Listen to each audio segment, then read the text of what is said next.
Olá pessoal, aqui quem fala é o professor Marcos César para a nossa terceira lição. Hoje nós vamos estudar sobre o grande conflito. Mas antes gostaria de pedir para você se inscrever no canal e também compartilhar esse vídeo com todos os seus amigos, com todos os seus familiares. Vamos fazer uma oração para o estudo de hoje.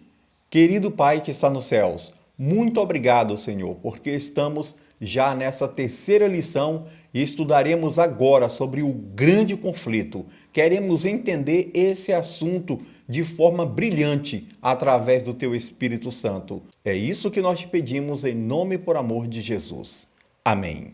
Vamos à nossa primeira pergunta de hoje. Onde começou o grande conflito cósmico? Apocalipse 12, versículos 7 a 9, nos dão a resposta. Diz assim: Então estourou a guerra no céu. Miguel e os seus anjos lutaram contra o dragão. Também o dragão e os seus anjos lutaram, mas não conseguiram sair vitoriosos e não havia mais lugar para eles no céu. E foi expulso o grande dragão, a antiga serpente, que se chama Diabo e Satanás, o sedutor de todo mundo. Ele foi atirado para a terra e com ele os seus anjos. Observe que aqui João, em Apocalipse 12, versículos 7 a 9, deixa muito claro que a primeira guerra que houve no universo, ela aconteceu no céu. Miguel estava de um lado com seus anjos e o dragão estava do outro lado com os anjos que haviam se rebelado contra Deus.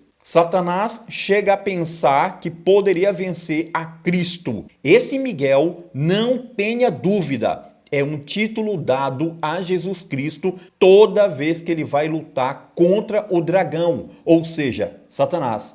Observe que esse dragão é o próprio Satanás, está colocado como um título de Satanás, dragão. E aqui também nós temos Miguel, um título dado a Cristo. O texto deixa claro que Cristo luta contra Satanás e os anjos que se rebelaram contra Deus. Jesus tem que expulsá-los do céu, porque se rebelaram contra Deus. Então essa primeira guerra acontece no céu. Vamos voltar à nossa pergunta. Onde começou o grande conflito cósmico? No céu. Segunda pergunta. Como era Lúcifer no céu? O que surgiu no coração dele? Ezequiel 28, 14 a 17 nos dá a resposta. Vamos ao texto. Ezequiel capítulo 28, versículos 14 e 15. Diz assim: Você era um querubim da guarda que foi ungido. Eu o estabeleci. Você permanecia no monte santo de Deus e andava no meio das pedras brilhantes. Você era perfeito nos seus caminhos, desde o dia em que foi criado, até que se achou iniquidade em você.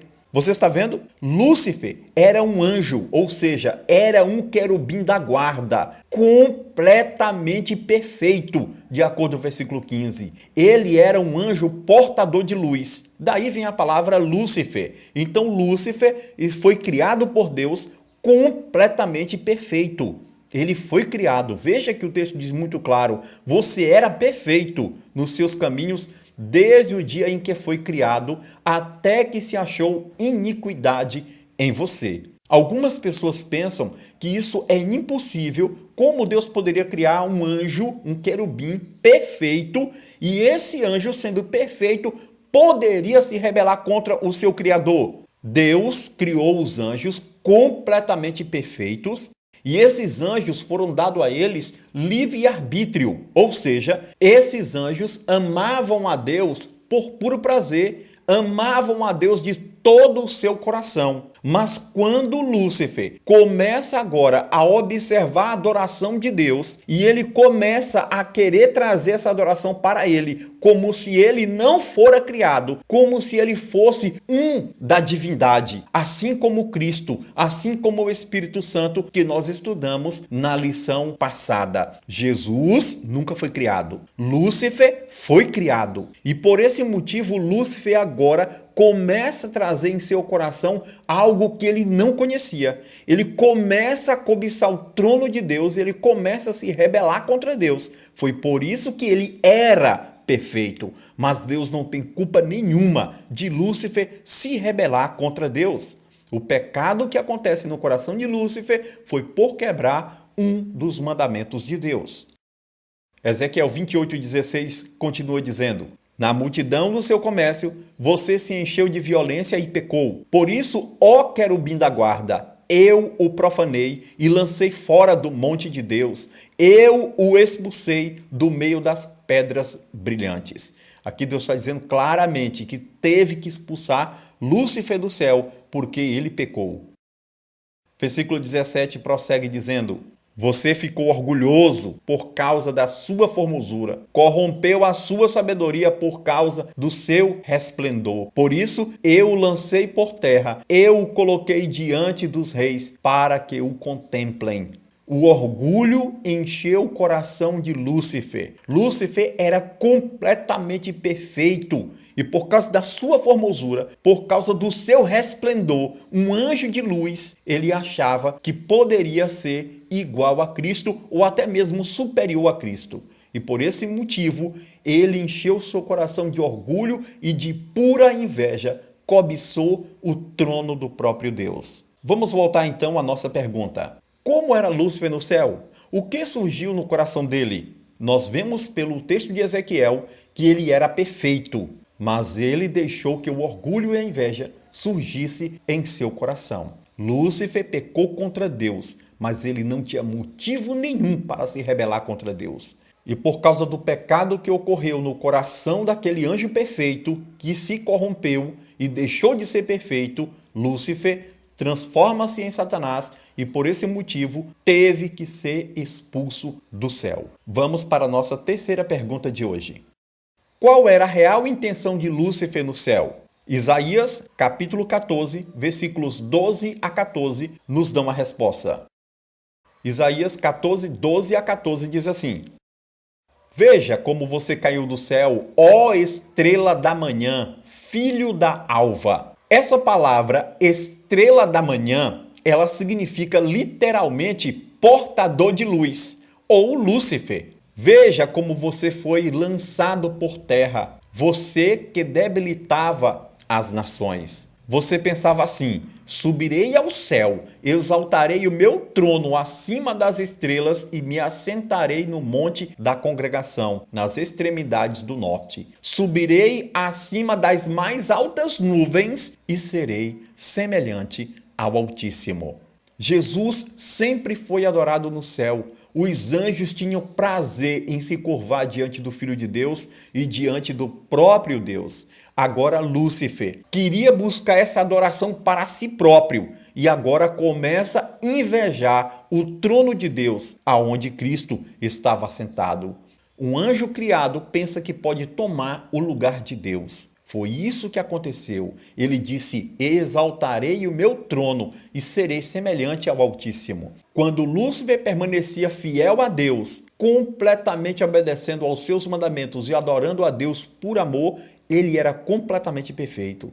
Mas uma vez que o mal entra em seu coração, porque ele tinha livre-arbítrio para escolher entre o certo e o errado, e ele acaba escolhendo o errado, para poder se beneficiar no céu, ele pensa em tomar a adoração dada ao Filho de Deus e ele mesmo receber essa adoração. Você lembra quando Jesus foi batizado e foi para o deserto e passou 40 dias jejuando? Veja o que Satanás disse para ele: vem, eu te darei todos os reinos deste mundo se você se prostrar e me adorar. O que ele queria era isso, que o próprio Jesus o adorasse. Mas isso não tem lógica, porque não podemos adorar nada que não for Deus. E Jesus pode ser adorado porque ele é Deus. Vimos na lição passada. Se você não assistiu a lição passada, por favor, volte lá e assista. Vamos voltar para a nossa questão. Qual era a real intenção de Lúcifer no céu? Ele pretendia exaltar o seu trono e ser semelhante ao próprio Deus. Pergunta de número 4. Quem caiu do céu e trouxe todo tipo de mal ao ser humano? Lucas, capítulo 10, versículo 18, nos dá a resposta. Jesus lhes disse: Eu via Satanás caindo do céu como um relâmpago. Você sabe por que Jesus disse para os discípulos que ele via Satanás caindo do céu como um relâmpago? É porque Jesus foi aquele que expulsou tanto Satanás como os seus anjos caídos. E lá em Apocalipse deixa claro que esse Jesus recebe o nome de Miguel. Vamos voltar para a nossa questão. Quem caiu do céu e trouxe todo tipo de mal ao ser humano? Satanás. Algumas pessoas pensam que Satanás não existe. Amigo, Satanás é real. Mas, por favor, não pense em um monstro horrível, com chifre, com rabo, com asa de morcego. Isso não existe. Isso aí não é Satanás. E Satanás acha bom quando as pessoas pensam que ele é um monstro tão feio desse jeito, porque ele pode trabalhar tranquilamente enganando as pessoas. A Bíblia deixa claro para nós que Satanás era um anjo perfeito e ele ainda continua sendo um anjo, mesmo um anjo caído, mesmo um anjo que por tantos milênios está longe da árvore da vida, mesmo assim ainda continua completamente belo. Satanás não é aquilo que a mídia prega pra gente. Lembre-se, Satanás ainda é um anjo e tem muito poder. Mas Cristo é muito mais poderoso, porque Cristo é o próprio Deus, aquele Deus que expulsou a Satanás do céu. Pergunta número 5. Que animal Satanás usou para enganar Eva no jardim do Éden? Gênesis capítulo 3, versículos 1 a 6. Como uma pomba, como um corvo, como uma serpente ou como um papagaio? Você já sabe da resposta, mas vamos ao texto bíblico. Gênesis capítulo 3, versículo 1 já nos dá a resposta. Mas a serpente, mais astuta que todos os animais selvagens que o Senhor Deus tinha feito, disse à mulher: é verdade que Deus disse, não comam do fruto de nenhuma árvore do jardim? Gênesis capítulo 3, 2 a 3 prossegue dizendo: a mulher respondeu à serpente: do fruto das árvores do jardim podemos comer, mas do fruto da árvore que está no meio do jardim, Deus disse: vocês não devem comer dele, nem tocar nele, para que não venham a morrer. Versículos 4 e 5. Então a serpente disse à mulher: é certo que vocês não morrerão, porque Deus sabe que no dia em que dele comerem, os olhos de vocês se abrirão, e como Deus, vocês serão conhecedores do bem e do mal. Observa como Satanás é astuto. Ele usa uma serpente para enganar a Eva. Ele deixa claro para Eva que Deus está mentindo. É certo que vocês não morrerão. E eu pergunto, aonde está Eva? Aonde está Adão? Completamente no pó da terra. Morreram há muito tempo atrás. Deus sempre estava com a razão. Mas a serpente chama Deus de mentiroso, meu amigo. E quem é o mentiroso e pai da mentira é o próprio Satanás. Ele mente e às vezes ainda traz uma mistura de verdade com mentira. Ele disse: vocês serão conhecedores do bem e do mal. E aqui Satanás não está mentindo. Então, muitas vezes as pessoas estão usando a Bíblia, estão pregando a palavra de Deus e misturando verdade com mentira. Tenha muito cuidado com isso. Isso é artimanha de Satanás. Ele quer que você entenda a Bíblia de forma equivocada. Vamos prosseguir? Gênesis capítulo 3, agora o versículo 6. Diz: vendo a mulher que a árvore era boa para se comer, agradável aos olhos e árvore desejável para dar entendimento, tomou do seu fruto e comeu, e deu também ao marido, e ele comeu. Vamos voltar à nossa pergunta. Que animal Satanás usou para enganar Eva no jardim do Éden? Uma serpente. Observe que Satanás tem enganado muitas pessoas. Satanás enganou a Eva lá no Éden, porque ele não aparece como ele realmente é. Ele se personifica para que Eva não saiba que ele é Satanás. Quando a serpente se dirigiu a Eva lá na árvore do conhecimento do bem e do mal, que não era maçã, Eva nunca suspeitou de que aquela serpente era um anjo que havia se rebelado no céu contra Deus. Eva sabia da rebelião, mas nunca imaginou que Satanás chegaria para ela de uma forma diferente que não fosse ele. E foi aí que Eva se enganou completamente. Eva poderia ter chamado Adão: Adão, estou vendo uma serpente que fala. Mas Eva nunca tinha visto nada de mal no Jardim do Éden. Então nunca imaginava que aquela serpente, que para falar a verdade nem se arrastava, provavelmente voava, era Satanás.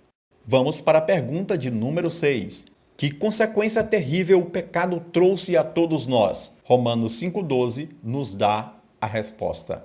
Portanto, assim como por um só homem entrou o pecado no mundo e pelo pecado veio a morte, assim também a morte passou a toda a humanidade, porque todos pecaram. Sim, meu amigo, a morte foi a pior consequência que veio para o ser humano.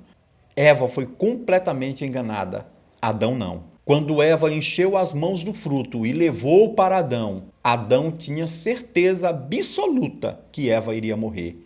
E ele não conseguiu imaginar a sua vida sem a sua companheira. Então, por amor a Eva, ele então resolve também comer do fruto e assim ambos pecaram. E esse pecado de Adão foi tão absurdo que passou a toda a raça humana. A primeira consequência ruim que aparece por causa do pecado de Adão e Eva foram expulsos do jardim. E depois eles viram a morte de seu filho, um irmão matando o outro. E realmente a tristeza invadiu o coração de Adão e de Eva. A morte estava à sua frente. E essa morte passou a toda a raça humana, porque todos nós somos pecadores. Vamos voltar à nossa pergunta. Que consequência terrível o pecado trouxe a todos nós? A morte. Pergunta de número 7. Para que Cristo veio à Terra? Lucas 19, versículo 10, diz assim para nós. Porque o Filho do Homem veio buscar e salvar o perdido. Que texto maravilhoso! Jesus veio à Terra para buscar e salvar o perdido, ou seja, para buscar e salvar o pecador que se arrepende. Vamos voltar à nossa questão. Por que Cristo veio à Terra? Para buscar e salvar o perdido. Aceite essa salvação dada por Jesus. Minha decisão. Reconheço que o grande conflito teve início no céu, porque uma criatura usurpou o trono de Deus e sua maldade chegou até a terra. Mas o Filho de Deus veio para me salvar e me resgatar do poder do mal. Se esse é o seu desejo, ore comigo agora. Querido Jesus, muito obrigado pelo conhecimento da tua palavra. Sabemos com que Satanás está aí pela terra, fazendo com que as pessoas caiam em pecado. Mas, por favor, Senhor, nos livre do mal e nos guarde para o teu reino. Em teu nome é o que nós te pedimos. Amém. O nosso próximo estudo será o preço do resgate. Vamos entender como Jesus consegue pagar esse resgate e nos livrar das garras de Satanás. Espero você. Até lá. Tchau.